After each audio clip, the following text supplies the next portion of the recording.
makita nila yung other side of you eh. That they could identify with, di ba? That they could connect with. Opo. So, can you share that? Can you share how that acceptance of that vulnerability and realizing that I can work on this, di ba? Di ba? Ito, Yeah. KD, can I tell them yung nag-usap tayo na bumubulong pa sa akin si KD? Can I tell them Oh that? yeah, opo. Sabi sa akin ni KD, kasi ano nung first time namin nag-usap ni KD, ang sama nung connection. Di ba? Kaya remember, KD? Opo, yeah, the Wi-Fi was really The bad Wi-Fi, po. so paputol-putol. Super bad, putol-putol. And then sabi ko kay KD, minessage ko siya through the staff. Do you want to talk again? And then KD said, yes, di ba? Can we talk again? So, nag-usap kami. Tapos si KD bumubulong, Father, sa atin muna lang. No, but alam nyo, there's a glow in the two of you now, di ba? I don't know if anybody told you that, na meron kayong glow ngayon compared to... So many people have told Actually, yeah, us, so many people Father, told us. Parang actually. after PBB, me and Alexa had the glow up. Yeah. We had the glow up. Pero, I'll throw this to you. I want you to react to what I'm going to say. I always tell young people, and even the older people, ito, ako kasi paniwalang-paniwala ako dito. And I sort of built my ministry on this also. Ako kasi naniniwala, I don't know if I mentioned this in our conversation, KD, that our most important mission is somewhat related to our deepest brokenness and woundedness, our deepest vulnerability. Opo. Diba? Yes, I believe you mentioned that when second time we. Diba, that we talk. Could you react to that or parang share your reflections on that after PBB? I think ayun po, I would say that when you have a goal in life, may hugot yan eh. Like you're coming from a place. So it could either come from a place of pain talaga or a place of basta something that happened to you that you want to fulfill for yourself din. Something like that po. Alexa? Ako naman po, I think that's something that I will also try to remember all the time. Because like for me, it was hard to open up inside the house. I was scared. Super. Super scared. I told Kuya na it's something I want to keep to myself. I don't know how people are going to accept me or look at me after I tell them what I really am going through. And then, sabi ko sa sarili ko na malakas ako. I'm stronger than my condition.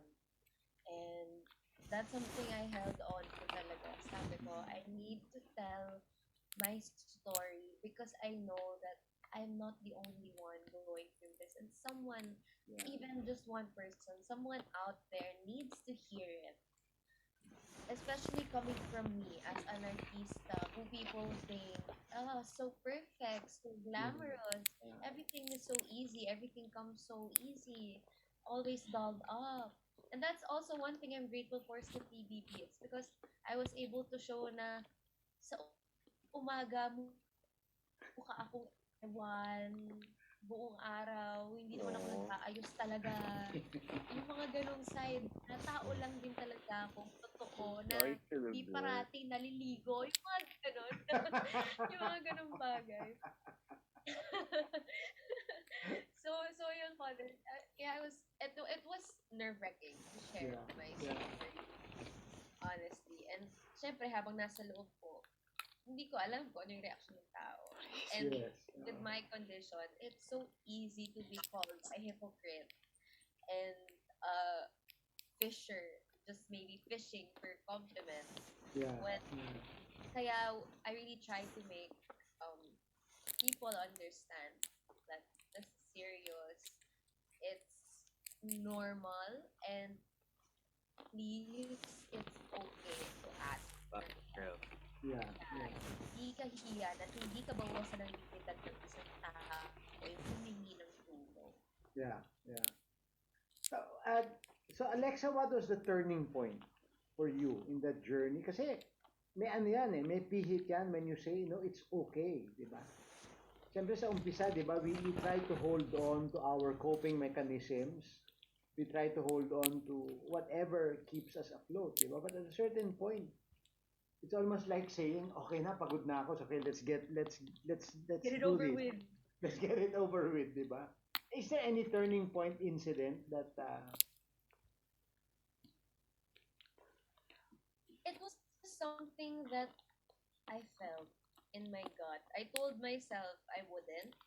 And then there was this time during our sharing about healing and things you want to heal from, mm, where I had so many ideas because I'm healing from so many other things aside from my condition. But I chose to talk about that because, again, sabi ko, PBB would be a good platform, mm, To raise awareness. yeah, to raise yeah, awareness yeah. for other people. And I had no coping mechanism inside. If KD had his guitar, I had nothing. I just had myself. So it got to a point na napagod na rin talaga ako, and I said, you know what, I need to also open myself to other people kasi hindi ko to share kung magpapalamon ako sa takot Correct, yeah. and sa judgment ng ibang tao. And I could be wrong. Maybe they won't judge me. And if they will, then okay, whatever. I will move on from that judgment. Yeah. So thankfully, everything turned out well, and um, I was able to achieve my goal, which is to Yeah. raise awareness. And I know personal other celebrities who reached out to me, saying na they're also going through the same thing. That it's so brave to talk about it. And yun nga, sabi ko, being vulnerable takes so much strength and Yeah, yeah, yeah. honestly, to show your weakness, that's also a sign of bravery for me. Yeah. And I think I think maganda yung point talaga niyon. It's in the vulnerability, our acceptance that we will discover our real strength, di ba? Doon natin madi-discover. How about you, KD? Ano yun naman yung turning point mo in terms of let's do this. Let's come to terms with this. Yun actually, it's me and Lex. I would say me and Lex have like the same journey talaga kami ni Lex. Because Mm. when Lex opened up, it encouraged me to open up about it then. Because I was last. I was going last. So You didn't want to open up. I didn't want to open up. Actually, Lex was supposed to choose me to open up next, but I said no, not yet. But I built up the courage because like if Alexa can talk about it, she's brave enough to do it, then I'll get strength from her to do it. Then. Mm. So parang ano, when you saw her do it, okay, parang it gave you the courage to do it also. No? Yeah, opo.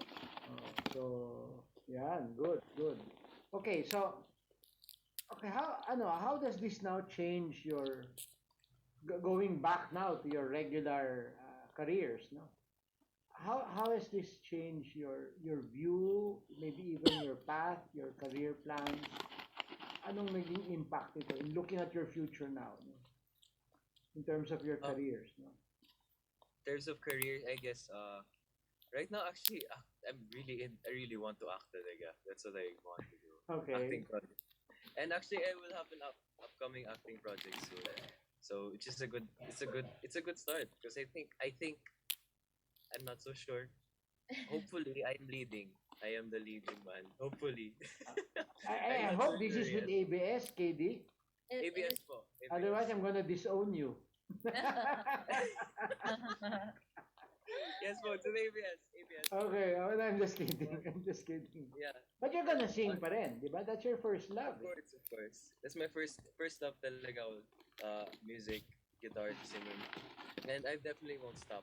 But I guess now that I am here, I have a bigger reach na po. I would say Yeah. I would explore more. I would explore more talaga. But Then, of ano course, yan? Ang next I yan, would make KD, music. hosting. Hosting. Robbie Domingo. Robby Domingo. Oh, matanda na si Robby. Sabi mo kay Robby, matanda ka na.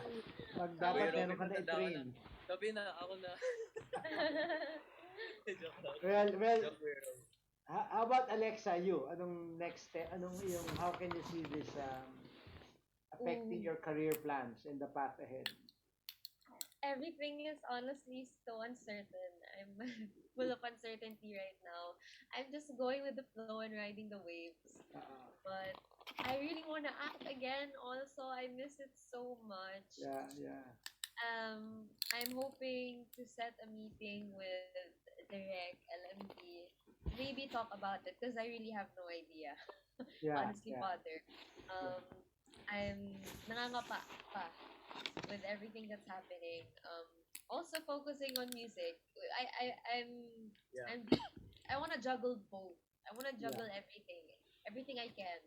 Yeah. So yun lang po. But as of now, there's nothing really certain. Yeah. I'm hoping and I pray for more certainty. Yun na si, And most likely po, yeah, ano yan, KD? Go ahead, sorry. most likely me and Alex are gonna write like more than 5 albums maybe. No, maganda So, yan of if you're able to capture your journey in music. No? That's very powerful.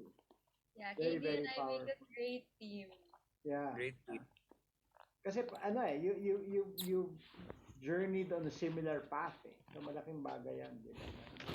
You know, Yes po. Ignatius of Loyola, the founder of the Jesuits, sabi niya, before you make an important decision, it's very important na you're in a very good balance. No? Yung tinatawag na equilibrium or equanimity.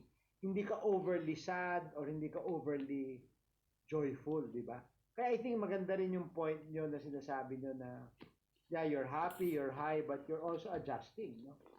I think that's the period of, and I think I just want to share that also for people who are listening to us.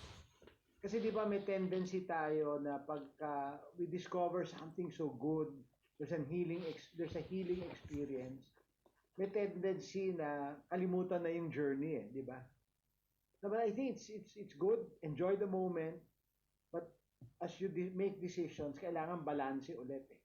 Not extremely joyful or extremely sad, di ba? But there's always that equilibrium in your mental and spiritual state. Ano? Okay. Yes. Maybe as a last round for our conversation,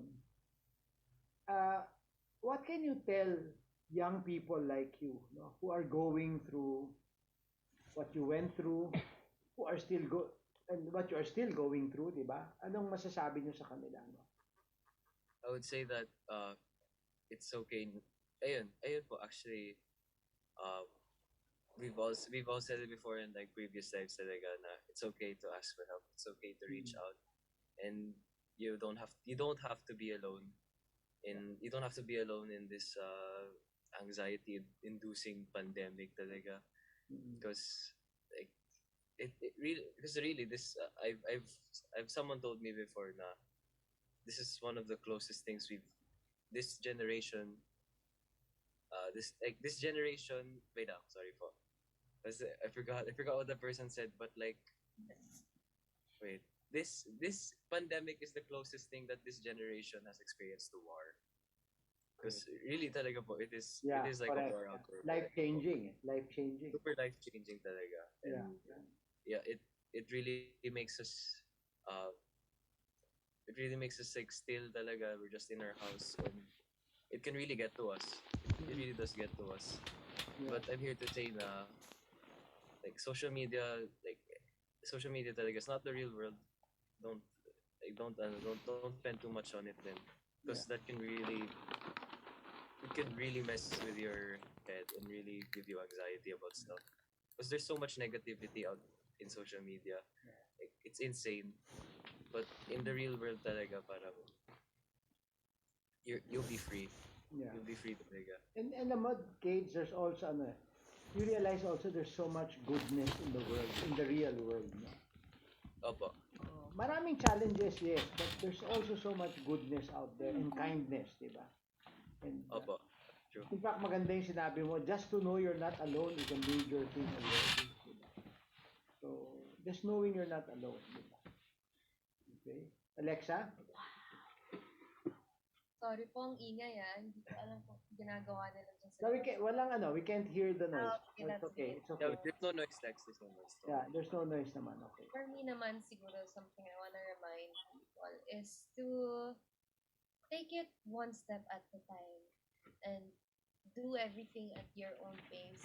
Life is not a race. And that's something we really need to remind ourselves. Kasi nga, like what Katie said, that social media, it it adds so much pressure to us, even to the younger or older generations. Para ang hirap mag-keep up sa mundo if we focus on other people. So, Yeah.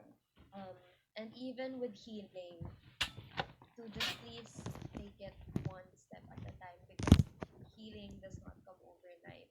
Yeah. It doesn't happen in a snap. So, get the help that you need. Surround yourself. I cannot emphasize this enough. But surround yourself with people who are good for your mental health. Yeah. Cut off all toxic ties with whoever is dragging you down, pulling you down. It is not um it's not your fault if you ask to be treated nicely as well. So that's something that I want to remind people na do you for you. Focus on yourself. And, um, di ba sabi nga nila, good things come to those who wait. So let's be patient with ourselves as well. Because I know that life can get pretty overwhelming and we want everything to happen right now. We want our goals to be achieved right now. When really life doesn't work that way and we get frustrated kapag hindi nasusunod yung gusto natin. So just hold on to the things that will make you happy and that are healthy for you, and hold on to hope if you got it. And that's actually one of my favorite songs. Hold on to hope if you got it. Don't let it go for nobody. Ayun. And trust in the Lord and His plans. Yeah. Because His plans are good. Nice. Thank you. And I just have to say it na talking to you a few months back, parang sabi ko, wow, how you evolved, di ba, over those few months na si Alexa and KD, And okay, last, we have a few minutes pa. We have 1 or 2 minutes. So Sige fun. po. Anong theme song ninyo in your journey?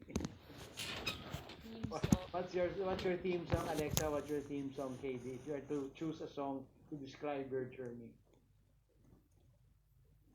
Siguro, Keep Holding On by Avril Lavigne. Can you sing a line or two? Oh my gosh, what's the lyrics?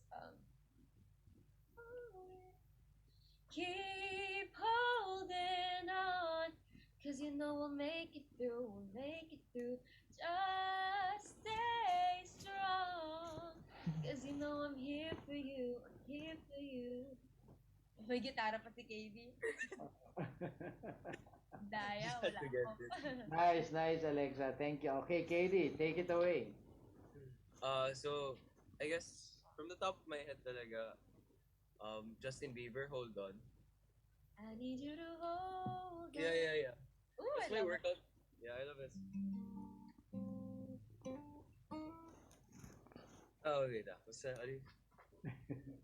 You know you can call me if you need someone. I'll pick up the pieces if you come undone. Painting stars up on your ceiling 'cause you wish that you could find something new. You know you can call me if you need someone. I need you to hold on. Tell me there's a place not too far away. 'Cause I know how it feels to be the one that I can stay. Hey, take my hand and hold on. Tell me everything that you need to say. 'Cause I know how it feels to be someone.